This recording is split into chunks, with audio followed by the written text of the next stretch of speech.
Bonjour, je suis Stéphanie Coco, bienvenue sur ma chaîne YouTube. Aujourd'hui, j'avais envie de vous parler des hauts potentiels.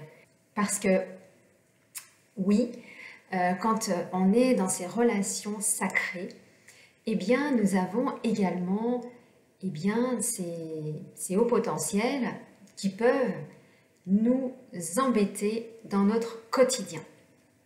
Alors, ça peut aller du fait d'exceller, on va dire, dans certaines matières et puis de s'écrouler. Donc en fait, le haut potentiel n'est jamais vraiment constant parce qu'il va toujours au-delà en fait de ce qu'il pourrait atteindre. Il a vraiment toujours envie d'exceller, de faire des activités, de faire des choses pour toujours aller un peu plus haut, un peu plus loin, un peu plus vite. Et c'est souvent frustrant. Parce que déjà, l'entourage n'est pas du tout au potentiel autour de la flamme jumelle. Et c'est surtout que ça rabaisse, en fin de compte, qui la personne est. Alors que, en fait, ce haut potentiel, en fin de compte, c'est une bénédiction, c'est un cadeau.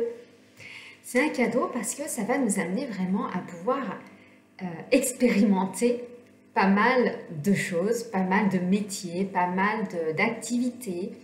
Ça va pouvoir nous amener dans d'autres dimensions, donc dans la dimension spirituelle, mais dans la dimension terrestre également. On va pouvoir vraiment se reconnecter vraiment à l'être profond que nous sommes. Et bien sûr, dans les hauts potentiels, nous avons aussi bien le côté émotionnel que le côté intellectuel. Alors, il se peut que vous qui me regardiez, déjà ce n'est pas un hasard si vous regardez cette vidéo, c'est que vous étiez peut-être amené à l'écouter, à l'entendre, pour que vous puissiez peut-être comprendre qui vous êtes.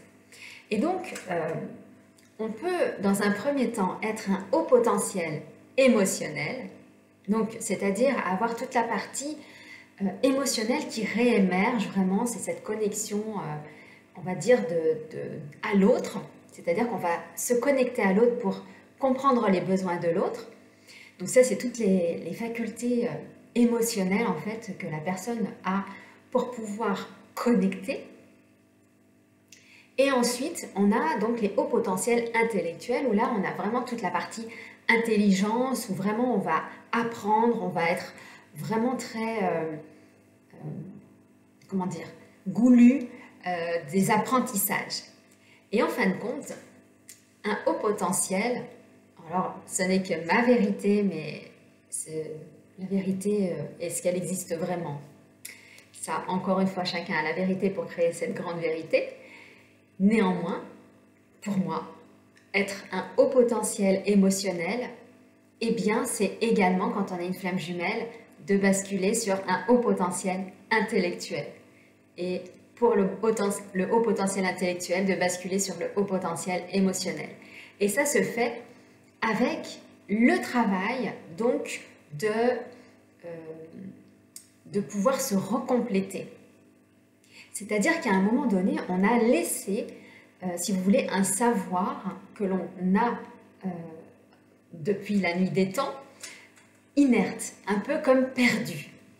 C'est comme si on avait une pièce qui était perdue, une pièce de maison voilà, qui n'existait pas.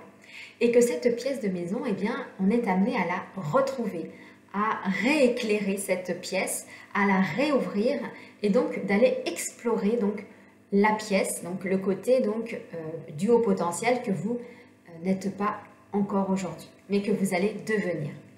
Et donc, quand on réouvre aussi bien le côté émotionnel que le côté intellectuel, c'est-à-dire aller dans la compréhension, d'aller dans la connaissance, d'aller vraiment dans l'apprentissage, eh bien, vous vous sentez vraiment plein, vous vous sentez vraiment en alignement, en accord avec vous.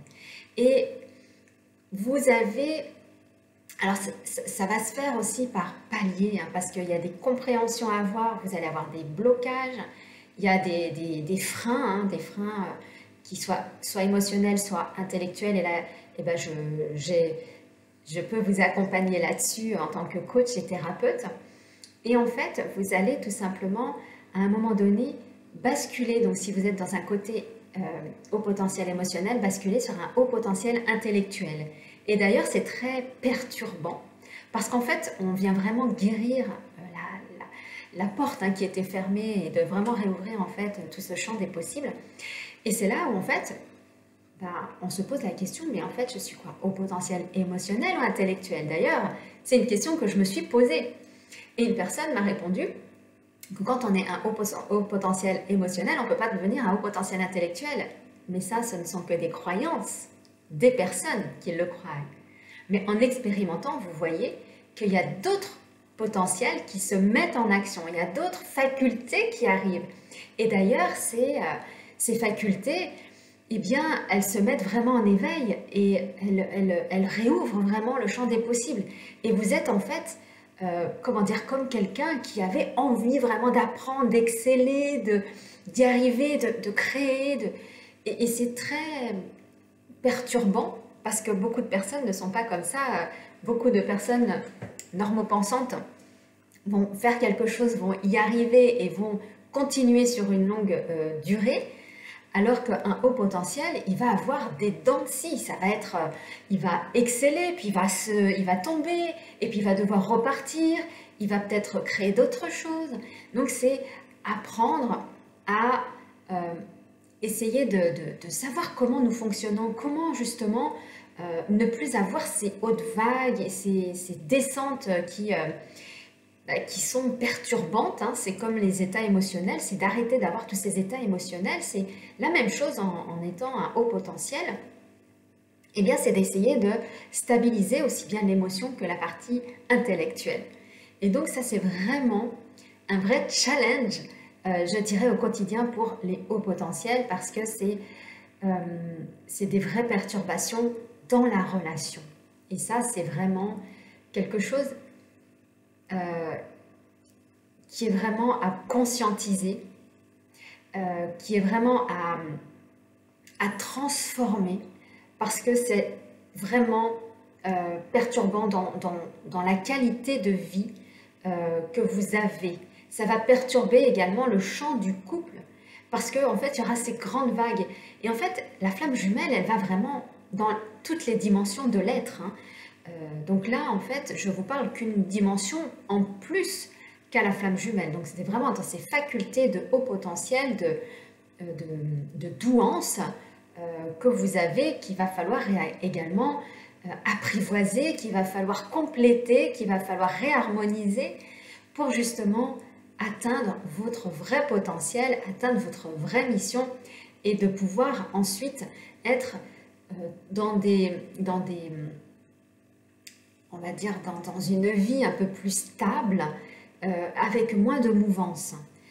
Parce que vous allez forcément atteindre des fois vraiment des vagues, de vraiment monter très très très très haut, puis tout d'un coup redescendre très très très très bas. Et là, c'est vraiment impactant.